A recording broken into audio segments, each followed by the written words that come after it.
Hey everybody, welcome back to the Resident Evil 1 commentary. You get a little different flavor text when you reload a save file. He's like, you're once again about to enter the world of survival horror. Good luck. Who's talking to you? Yeah. Wesker. This is Wesker. where the genre's name came from. Resident Evil actually used the words. It's kind of like... Did it coin the term survival horror? Yeah. Effectively, yes. Yeah. At the very least, it popularized it, so... Yeah. As far as video game genres go, anyway. It's kind of like when Ultima Online came out and Lord British Richard Garriott actually made up a term for the genre. What the fuck am I doing? What? No, that's Sex Adventures. Oh, okay. And you just have to sit there wondering why you cannot get ye flask. I never can go, Dennis. But anyway, so we're done primarily with the major chunk of the mansion because the big thing you're trying to collect in the mansion is the 4 emblems that you scattered throughout. And once you do that, then we can start heading into the garden area. I mean, we're not done with the mansion just yet. We still have to enter a few doors. If you had a keen eye, you realize there's still a set of doors that require a helmet key, I believe. Yeah, the mansion feels way bigger in Remake than it does here. Yeah. Well, there's just more to see in the remake as well. Did they add more rooms or areas? Oh, okay. There's more rooms added and there's more more content. Yeah. Oh, okay. It's generally the remake. I would actually recommend playing the first game, the original version, at some point, whether you have the remake or anyway, because there are certain elements of the remake's design that are specifically designed to mess with people who know the layout of the original mansion.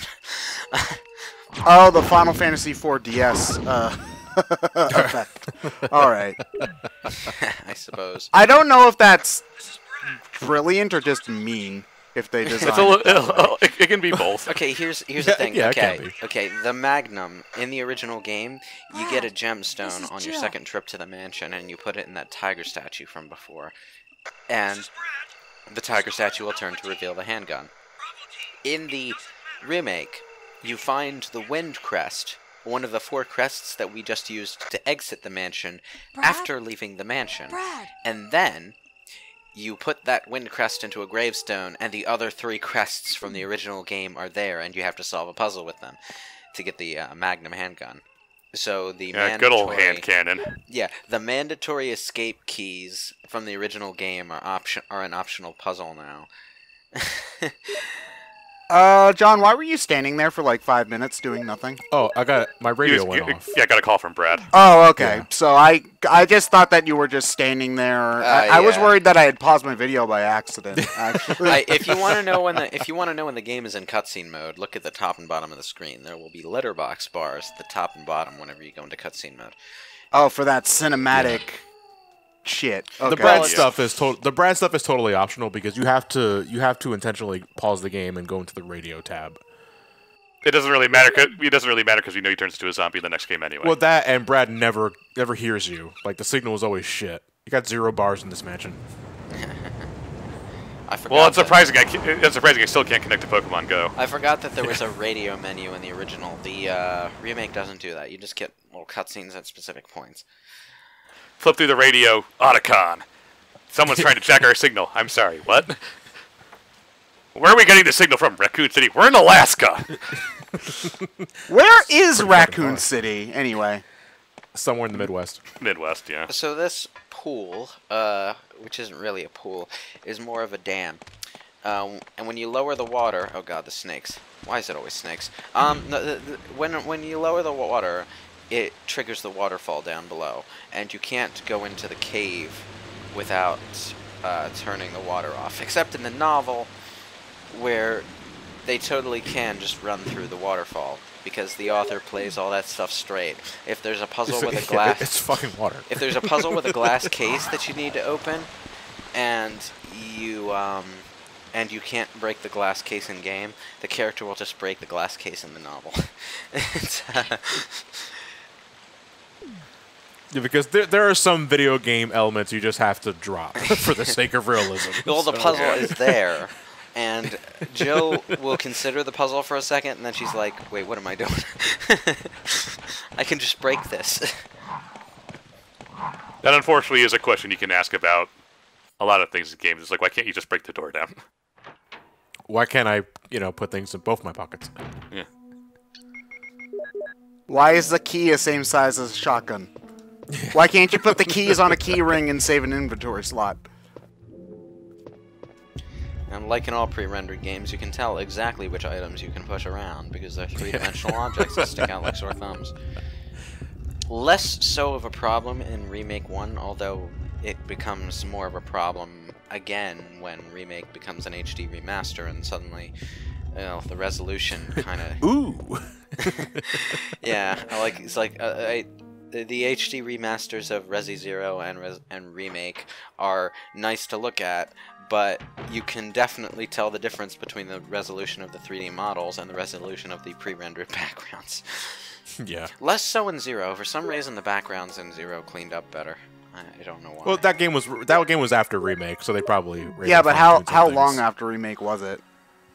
I want to say a year or 2 years afterwards, because Remake was 2002, I want to say. Let me check real quick. Okay. Yeah, Resident Evil Remake was 2002. Yeah. RE0 was 3, I think. Okay, typing in RE0 puts me in a weird anime I never heard of. Rio. Rio, exactly. Nope, that's not what I'm looking at. Wow, you found porn that quickly, John? Jeez. Oh no, you mean ReZero? Yeah, ReZero. Yeah, I know that one. The funky thing about Resident Evil Zero is that was actually in development for the N64 well before that. Oh. Yeah. Resident Evil 0 came out the same year. Oh, really? Well, if it's on the same engine, that's not too surprising, honestly. Huh. A lot of games like that do have pretty short development times.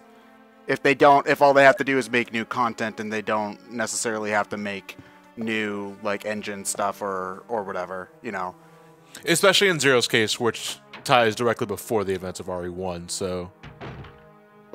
Huh, well maybe... Alright, so maybe the idea was we make a brand new Resident Evil game, and hey, since we got all these assets anyway, let's remake the first game. The interesting thing about the Resident Evil Zero remake and Zero coming out at the same time, it's the way that story direction is handled between the two. It's presented differently. I'm a little confused by that. Resident Evil Zero definitely has a hokier presentation style than Remake did. It seemed like Remake was going for more of a semi-serious horror movie feeling. Well, yeah. Well, it still has B-movie qualities to it, but not as obvious as the original PS1 game. But it's at least trying to play it seriously, The thing about Resident Evil Zero though is it's very anime. Yes, it is. It's it's got the wisecracking male sidekick. It's got the weird effeminate villain who's singing opera for some reason. I don't. Wait, are you guys talking about Resident Evil Zero, or are you talking about Code Veronica? No. Well, yeah. In Code Veronica, it was at least there was a reason for him being effeminate. In Zero, it was just sort of a leech monster who decided, for unknown reasons, to take the form of an androgynous male with long hair and a dress. I don't really understand why. There's no story reason for him taking that form. But, I mean, there's a story reason for him taking a human form. Exactly why it was an effeminate androgynous male in a dress is something only the leech monster would know. Yeah, it's never really, and the characters don't remark upon it either. It's just something that they take at face value. It's like, that's normal. Okay, Rebecca, this is part of your training.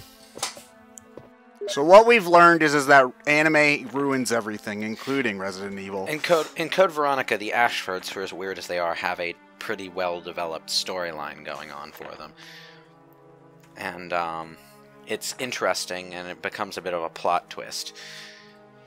I wouldn't necessarily say they were great characters, and their voice acting was definitely, I am shocked. I am amazed that Resident Evil would have bad voice acting. I wouldn't necessarily call it bad, just strange, the way the characters' voices are inflected. In what game? Code Veronica. Code Veronica, The Ashfords okay. specifically. The Ashford family. name. Yeah, the voices were inflected in a very strange way for those characters. The only thing I know about Code Veronica is from an old Flash animation from an animator named Legendary Frog, who was like my favorite Newgrounds person way back when. This is like retro, probably before you were born. Newgrounds. Oh, for I the think record. I remember. I think I might know who you're talking about. Oh, Legendary Frog's like one of my favorite. He also did One Ring to Rule Them All. Did he as do like well. the puppet animation? Like, was he big on tweening and all that sort of thing? Cutesy character designs. Yeah, like, he did. Big eyes. He did that. Yeah, I forget. Did he do Crab Battle? I don't think it was. No, I don't think he did Crab Battle. No, he didn't do Maybe? Crab I'm Battle. not sure. Now don't that I think. think about it, I forgot how underdeveloped the underwater, the underground shark area was in the original. Like, it's way more fleshed out in the remake. This particular section of the game. There's an underground shark lab. Yeah. Yeah. There are Okay. giant monster sharks. Yeah, we just crossed over into Deep Blue Sea before Deep Blue Sea was even a thing. The sharks only appear in this one area, but there's not much to this area in the original game. It's kind of a throwaway segment. That's a detour when you're in the guardhouse area. Yes, get on with it! Yeah, this puzzle is not I'm Not enjoying fun. the scene. Get on with it! I love block pushing puzzles. That's why Tales of Symphonia is your favorite RPG, right, John? Absolutely, Ted. a block pushing puzzle is a puzzle. That was just pushing a block down a long hall. Well, it's technically a puzzle because you have to figure out how to actually push them there. But Well, the puzzle is how are you gonna do this without losing your goddamn mind? That is the end of Victory Road in Pokemon Red, Blue, and Yellow. Is what that is. I mean, And I just imagine Joe pushing in with a bicycle. there are block pushing puzzles elsewhere in the series, but the blocks are usually close by where you need to push them. You know. Anyway, this bottom. This flooded square room is the entirety of the shark area, and you get like one shark.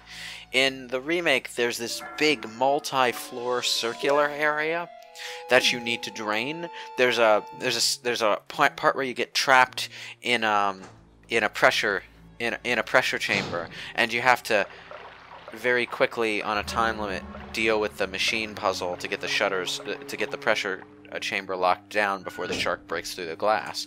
Well, here's my thing. You know, people might say that, Resident Evil 4 is the point where the series stopped trying to be horror and scary, but this series literally jumped the shark in the first entry, so you know. Okay, Well, okay. it drained but the shark, I Here's the guess. thing. Okay, the sharks in the remake version of this area are fucking terrifying. Not because the concept of monster sharks is particularly scary on its own, but more because of how they're handled. There's this one really nasty shark, and you get yourself in a situation where you have to go get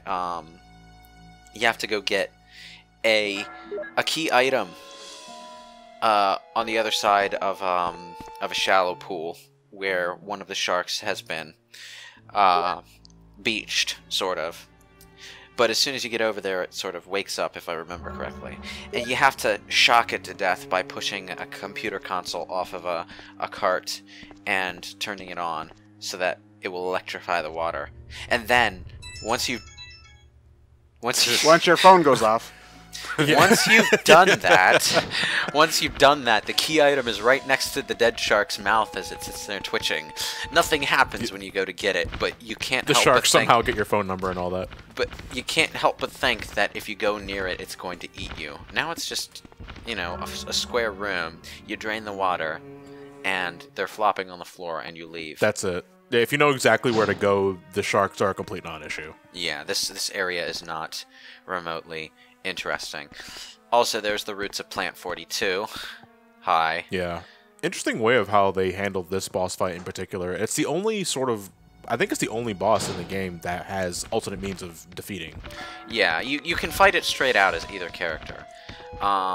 in Chris's campaign, you get Rebecca once again to do the things Chris is too stupid to do. She can come in. Wait, you play the piano?